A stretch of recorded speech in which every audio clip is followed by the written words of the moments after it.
Sabadi, welcome back to Khao with us. I'm Katie. I'm Brittany. And this is our friend, Cindy. Hello. So today we're going to be showing you how to make Banh. I know the last video Britt was in and we haven't been in the kitchen in so long, so I'm super excited to see you all. Hello, hi, it's me again, Katie. So, back to what we're doing. I have tried to make this recipe so many times. It is called Banh. Originated from Vietnam, but as you know, Laos and Cambodia, where Cindy is from, is super close to Vietnam. All in Southeast Asia, all connected to each other, and we tend to make the same types of foods, but in our own ways. Again, I've tried to make this multiple times. Doesn't quite work out every time. The patty's too thick, not the right consistency, very frustrating. So we have brought in reinforcements. The professionals. And we're actually not using this package today, so don't worry about finding this in the store. We just wanted to tell you that the many times we've tried to make this recipe and failed, we've used this. So like, don't buy it. Yeah, like the color was off, the texture was off, the smell is off. Yeah. It's never worked out. good. So we're scratching this packet and we're doing it from scratch. Yep. Let's get started. Let's go. So let's get to it.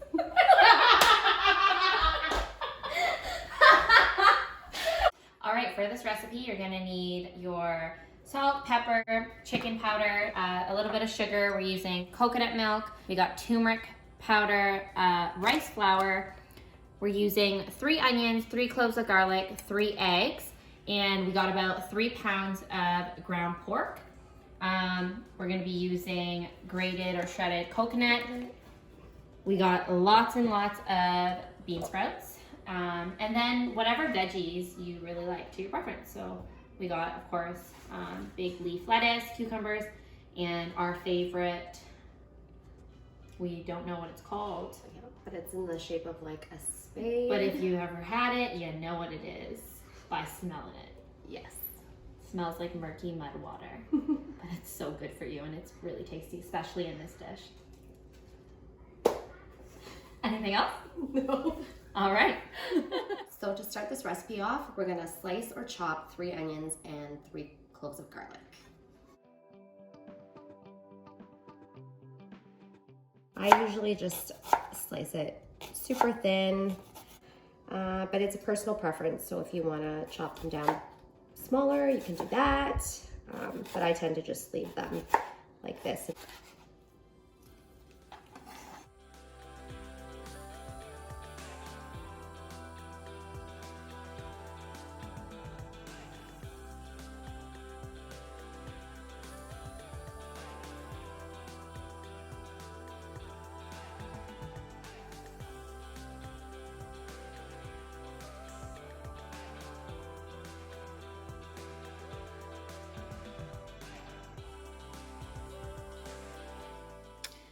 Okay, so Cindy has chopped up all those onions and minced up all those garlics. Next step, she says, is to take our grated coconut, which was frozen, now has been thawed out. You can see it's mushy, yeah. What do we do with this? Okay, so you basically want to take it out of its package and then just squeeze out all the excess water that's there and then just plate it, and then we are going to throw it on a pan with some oil and just roast it so we can get the smell and the flavors out, and then we'll throw it in with the meat. Perfect, let's get to it.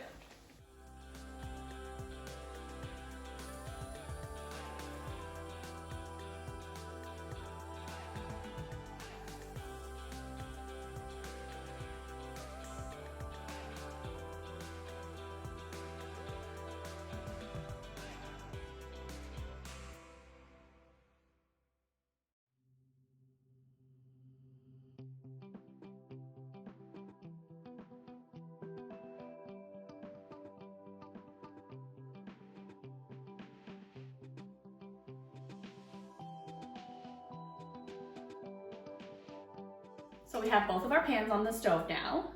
We have coated both of them with a little tablespoon of oil and heated them up. And now we are going to start to fry all of the pork and all of the coconut, shredded coconut that we just strained.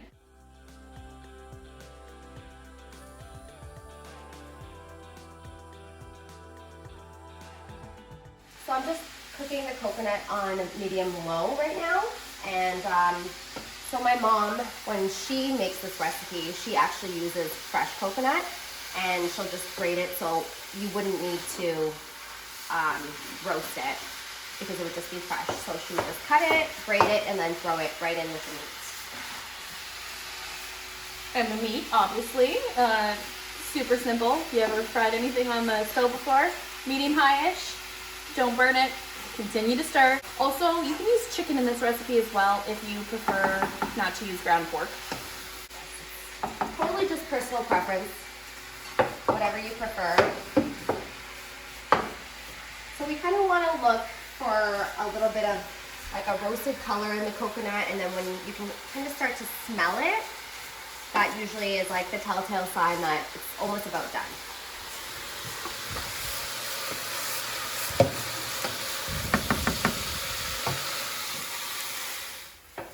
Hey Cindy, you know what a kitchen high five is? I sure do. Give me one. Okay, so our coconut is just about done. You can see that there's some color in there, so we're just going to turn that off. So you have to be really careful not to leave this unattended because it will burn very quickly. All right, while your meat is cooking, I'm gonna add in these seasonings. We have salt, sugar, black pepper, and chicken stock powder. So since Cindy's usually the one who makes this, she's gonna tell me how much of the spices to put in, and then I will let you know. Okay, what do we think? Okay, so let's start with a tablespoon of salt. Okay.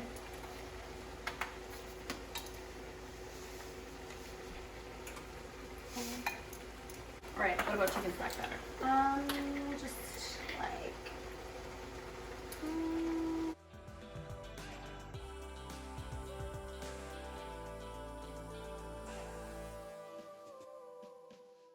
half teaspoon of black pepper, and a half teaspoon of sugar.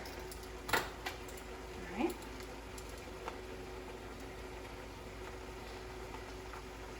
Half a teaspoon.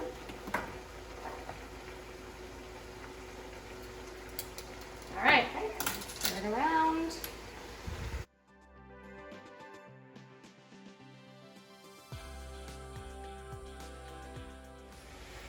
All right, so the meat is pretty much finished cooking, and now what's our next step?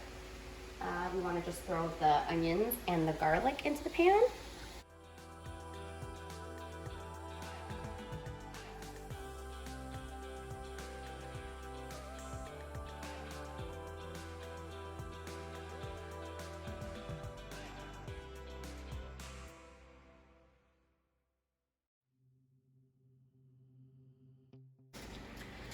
All right, so now that everything is cooked, we're gonna try it, and now would be the point where you could taste and adjust to your own liking.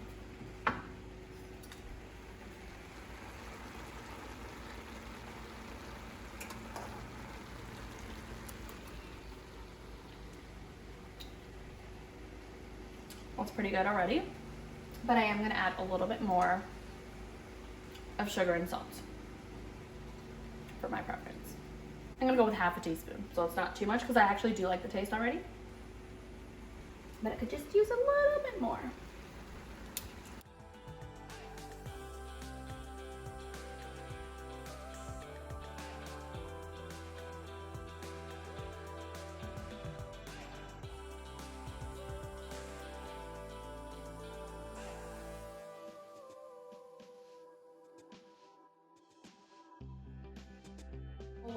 Cindy was just telling me we pretty much just added only half of the amount of the frozen coconut package, just so that it's not too overpowering. If you had more meat, then you can add the whole thing.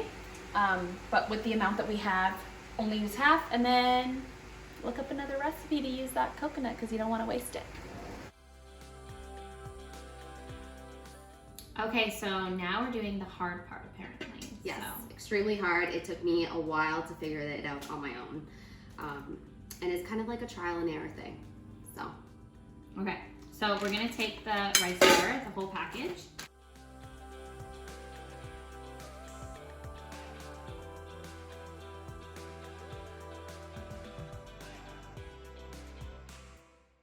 And then you want to add your 3 eggs. Okay.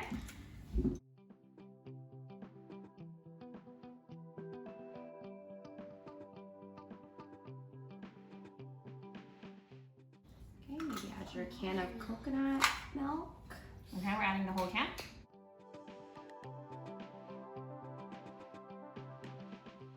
Maybe like a 1/4 teaspoon of salt. Okay. So, just like a dash. Okay. Maybe a little bit more than that. Okay. And this is what gives it its nice color, the yellow color.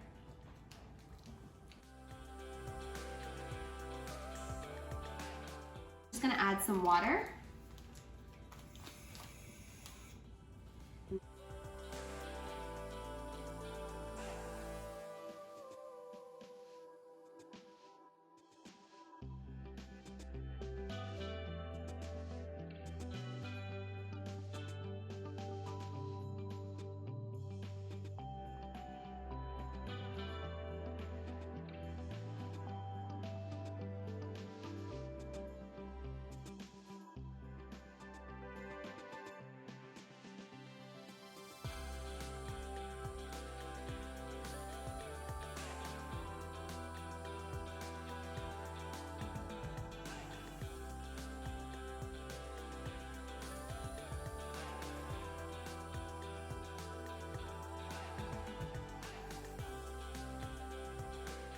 Okay, so now that the batter is all done, I'll show you how to put it all together.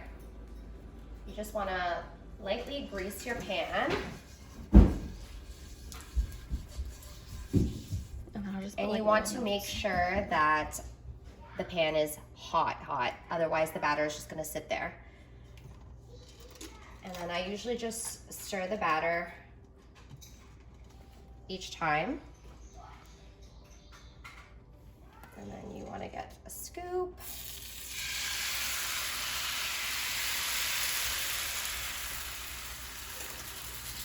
And no worries if you're missing a little hole or two, you can just fill it up. And then you want to get a lid to just steam it.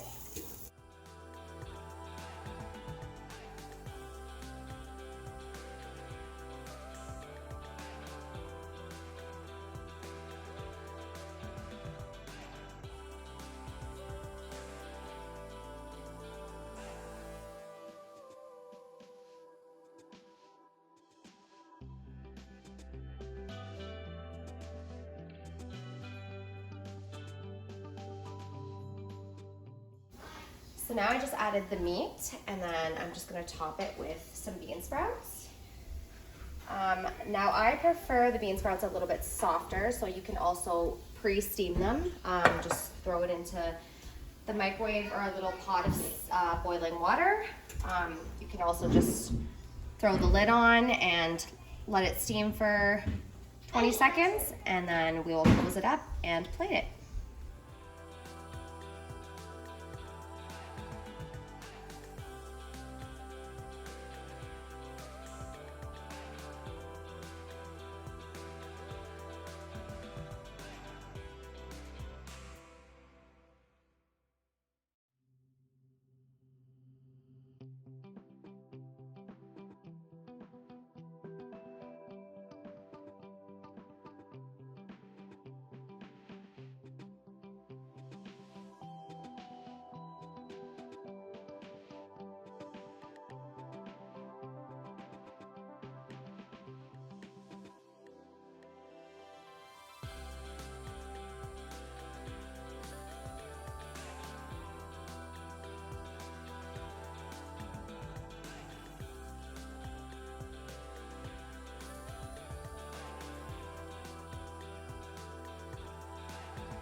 All right, guys, so there you have it.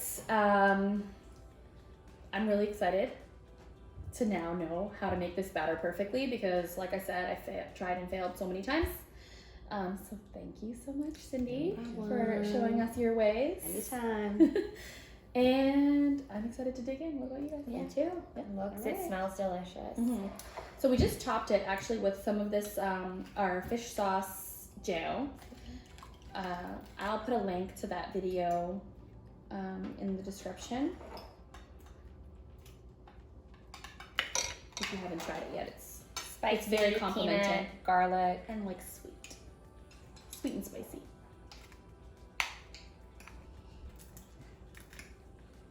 What do you think? It's good.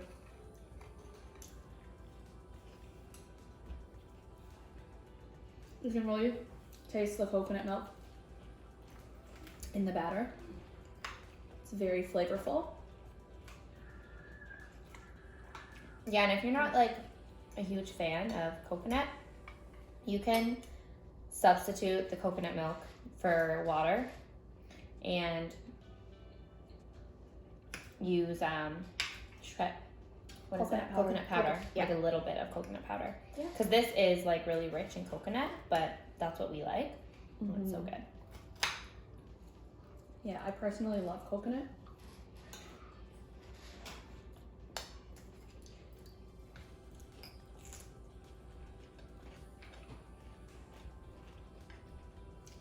So good. Really good. This is better than the one I had in Laos and Cambodia. I'm not even lying. It's so good. Also, if you'll notice, I'm eating with a spoon. Cindy's eating with a fork. And Britt's eating with chopsticks. So, To each whatever, Yeah. whatever you like, do it. There's no judging here. Anybody trying this herb? Have you ever had it when some people will actually put this in a rice paper? Vietnamese people eat it like that. I actually love doing that. I love it because it's not so messy. You just roll it up and it tastes the same. Yeah, they literally just It's roll delicious. it. Should really try it. Yeah. It's so good. Or just the filling. No, the whole thing. This goes into, like, you put a rice paper on top of the whole thing and they'll roll it. And Oh, it, like, I never stays, like, seen that. neat. Yeah. Well, I break it up and then I make it like I'm making a fresh roll. But the yellow part would be like my noodle replacement, right? Okay. And then I've seen that. Kate, you're not eating this veggie, are you? No, I don't like that vegetable. did you eat it? Yeah, I love it. There's, I love it. Does anybody know what this is called? FYI? I love if it you when we please do let us like know. fish wraps, anything like that. Oh my god, it's Like- so good. Yeah, I feel like it tastes. Anybody know this? fish, like Yeah, you eat it with fish. yeah. Even if you buy it in the Vietnamese store, like downtown, it doesn't have a name. It just says herb. So It's so you never know what it's called. You just know what it looks like and what it smells like. I didn't like it when I was younger, but I eat things when somebody tells me it's good for me. So I would eat it and suck it up because they're like, this is so good for you. Yeah, she tries to do that with her own kids. It doesn't work.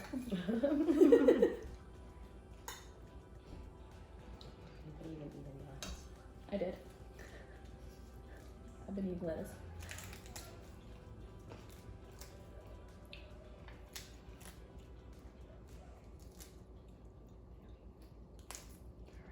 Are we done? There's peanuts inside of the gel, the sauce that we put on top. But in the original recipe, it's just optional, but you really need the peanuts for this one. So good. Because they just bring all the flavors together.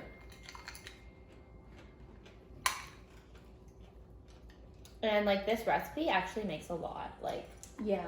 there's still so much batter left because you're using such a little bit. And like one of these Yeah. So is good for like an entire meal. You can make them whatever size you want though. Like our size pan, like made these like half of our plate is taken up of a large size plate. But you can make them like in smaller frying pans too. yeah. Oh, the recipe will literally feed two full families. And it's good for literally breakfast, lunch, or dinner. As is every Asian meal. True. Mm-hmm. Hey, we did a pretty good job, guys. Mm-hmm. I like it. I'm very impressed with not only like, even though the batter part we said, Cindy was telling us like this is the hardest part, and it was, but I'm still pretty impressed with I don't think it's hard. with how how easy it also was. It's hard to figure out the right amounts to make it that consistency that works. Mm-hmm. But she already did that, so it's technically easy for us. For us, exactly. And I think the big thing to achieve this is just making sure your pan is hot, always. Because a lot of people are like, oh, it feels like, okay, I could probably, and then when you pour it, it's like really doughy and it'll be soft. So I think it's just like trial and error.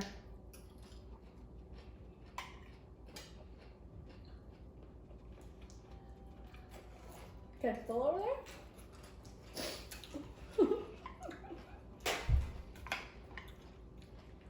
And I like these because you could eat them like at room temperature. Like Yes, not and even they're hot, not- and they're so good. Yeah, they still taste so good.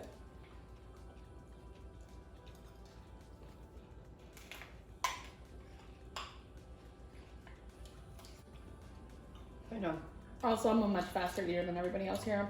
This is me eating slow. I was trying to eat slow and chit chat, but I inhale my food usually.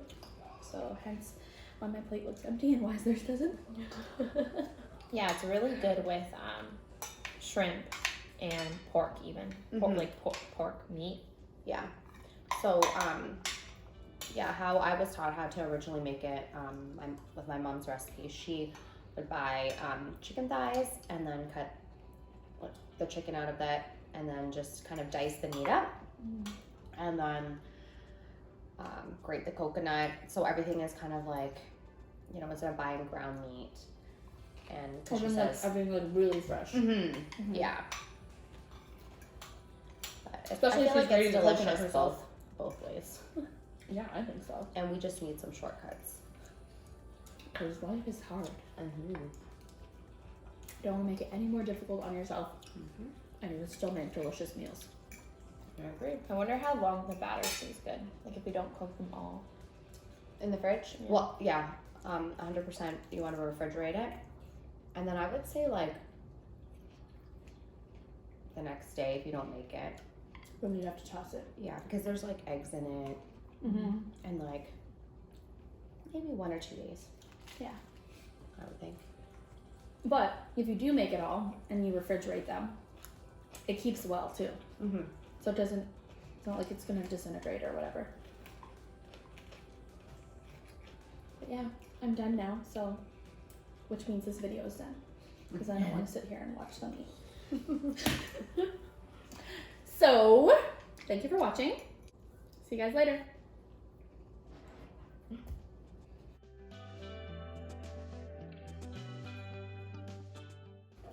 If you want Cindy to appear again, comment below.